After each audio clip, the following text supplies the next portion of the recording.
नमस्कार। आज मैं आचार्य महावीर प्रसाद द्विवेदी द्वारा रचित निबंध साहित्य की महत्ता की चर्चा कर रही हूँ। आधुनिक हिंदी साहित्य के इतिहास में हिंदी गद्य के परिष्कार और परिमार्जन में आचार्य महावीर प्रसाद द्विवेदी का महत्वपूर्ण योगदान है। 1903 ईस्वी से 1920 ईस्वी तक यानी 17 वर्षों तक वे सरस्वती पत्रिका के संपादक रहे। इस पत्रिका के माध्यम से उन्होंने भाषा के परिष्करण के दायित्व के साथ साथ मौलिक साहित्य सृजन को भी प्रोत्साहित किया। सफल संपादक के साथ साथ वे एक सशक्त लेखक भी रहे। निबंधकार, आलोचक, अनुवादक और संपादक के रूप में उनका महत्व आज भी अक्षुण्ण है। नवयुग के विधायक आचार्य के रूप में वे प्रतिष्ठित हैं।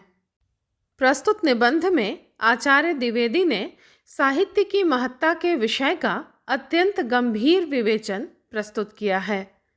द्विवेदी जी के मत में ज्ञान राशि के संचित कोश ही का नाम साहित्य है।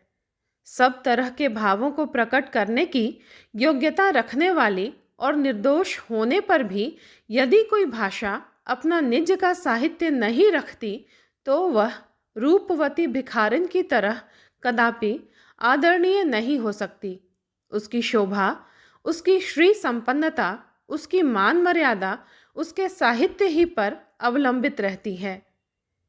किसी जाति विशेष के उत्थान पतन, उसके विविध भावों, धार्मिक विचारों, सामाजिक संगठन, ऐतिहासिक घटनाओं तथा राजनीतिक स्थितियों का प्रतिबिंब उसके साहित्य में ही मिल सकता है। साहित्य द्वारा ही हम किसी जाति की शक्ति और सजीवता, अशक्ति या निर्जीवता, सभ्यता या असभ्यता का परिचय पा सकते हैं। साहित्य का अभाव होने की स्थिति में यह निश्चित रूप से समझ लेना चाहिए कि वह जाति असभ्य या अर्धसभ्य है। साहित्य जाति विशेष की सामाजिक व्यवस्था के अनुरूप ही निर्मित होता है। जातियों की क्षमता और सजीवता उनके साहित्य रूपी आईने द्वारा ही प्रत्यक्ष हो सकती है। इस आईने के सामने जाते ही स्पष्ट हो जाता है कि जाति विशेष की जीवनी शक्ति अभी कैसी है और अतीत में उसकी क्या स्थिति थी।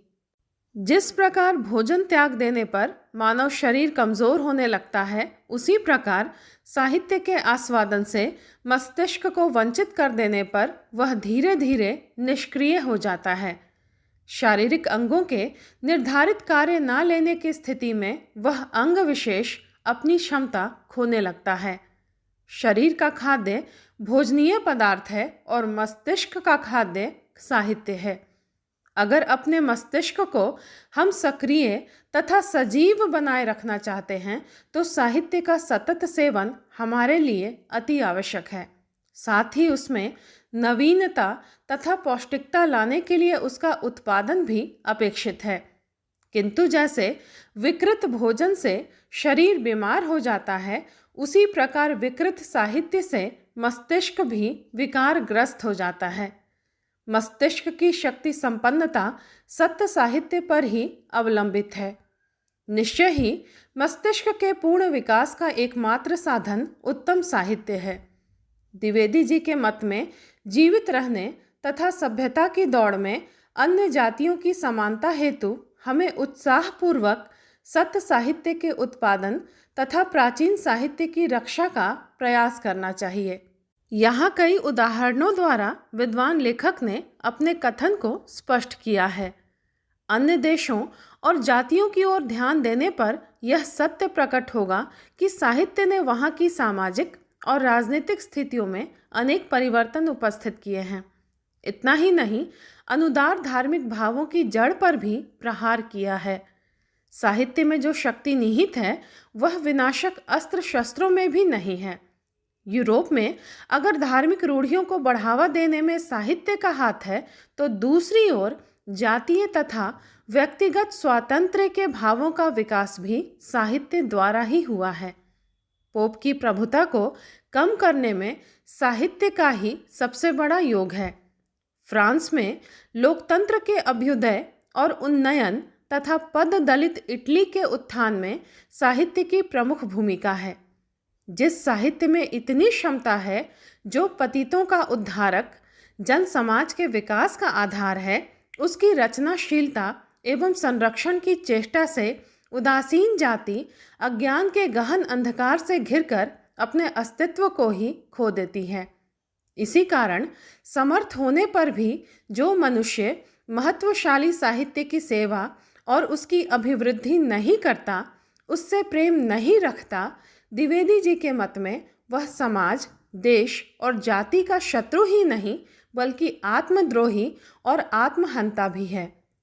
ऐसे भी उदाहरण देखने को मिलते हैं जब कोई समृद्ध भाषा अपने ऐश्वर्य के बल पर अन्य भाषाओं पर प्रभुत्व स्थापित कर लेती है। जैसे फ्रेंच भाषा ने बहुत समय तक जर्मनी, रूस, इटली आदि देशों की भाषाओं पर अपना प्रभुत्व बनाए रखा था। अंग्रेजी भी फ्रेंच और लैटिन भाषाओं के प्रभाव से बच नहीं सकी। राजनीतिक प्रभुत्व के कारण भी ऐसी स्थिति उत्पन्न होती है और विजित देश की भाषाओं को विजेता जाति की भाषा के दबाव में रहना पड़ता है। तब साहित्य के निर्माण की गति मंद हो जाती है। किंतु यह अस्वाभाविक दबाव सदा नहीं बना रहता। चैतन्य होने पर ऐसे भाषाभाषी इस अनैसर्गिक प्रभुत्व से स्वयं को मुक्त कर लेते हैं। जर्मनी, रूस, इटली, इंग्लैंड चिरकाल तक फ्रेंच और लैटिन भाषाओं के मायाजाल में फंसे थे, किंतु बाद में उन्होंने उस जाल को तोड़ डाला। लेखक के मत में विदेशी भाषाओं में ग्रंथ रचना करने पर हमें विशेष सफलता नहीं मिल सकती, न देश को ही अधिक लाभ हो सकता है। अपनी माँ को असहाय निर्धन दशा में छोड़कर दूसरे की माँ की सेवा में रत होने वाला अधम या कृतघ्न है, जिसके लिए प्रायश्चित की आवश्यकता है। किंतु लेखक के कथन का यह अभिप्राय नहीं है कि विदेशी भाषाओं का ज्ञान हमारे लिए अनावश्यक है। अवसर, अनुकूलता और आवश्यकता होने पर अनेक भाषाएं सीखकर ज्ञान अर्जित करना उचित है।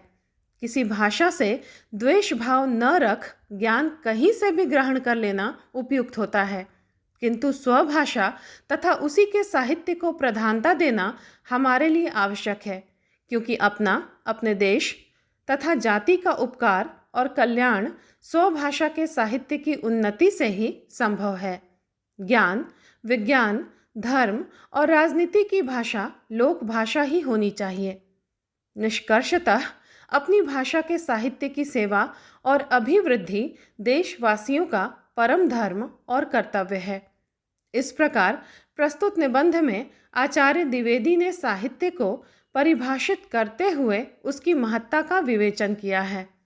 निबंधकार द्विवेदी जी के सामने सदा पाठकों के ज्ञानवर्धन का दृष्टिकोण प्रधान रहा। इसलिए भाषा वैविध्य, सरलता और उपदेशात्मकता उनके निबंधों की मुख्य विशेषता बन गई है।